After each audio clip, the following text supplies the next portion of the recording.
Voilà, c'est vrai. Non, simplement deux mots, Monsieur le maire. En fait, effectivement, et je remercie Madame Montabel, elle nous a présenté les deux vidéos qui concernent les films, enfin les petits spots concernant la drogue. Moi, effectivement, c'est pas, comment dire, c'est pas inutile, il y a pas de problème. Et les acteurs sont très sympathiques, ceux qui ont été choisis, et très, très compétents. Simplement, c'est un petit peu hors sol, quoi. Je veux dire, il faut savoir que les Grenoblois, si on leur, bon, ils sont pas, heureusement, ils regardent pas cela. Puis ceux qui sont victimes des dealers dans les quartiers sont pas devant leur écran maintenant.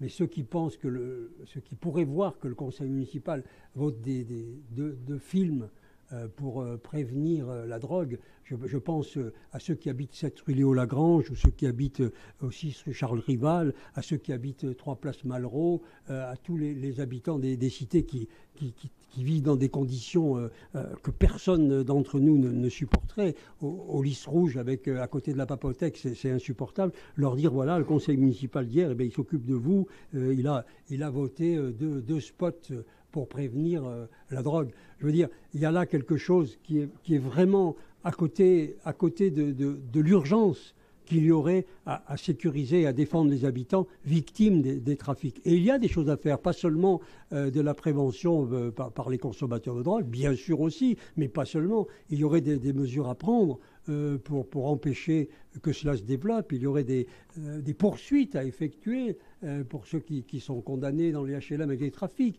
Vous avez eu rue de Constantine, un HLM, un appartement qui était une cache d'armes là, dans la dernière bataille qui est intervenue.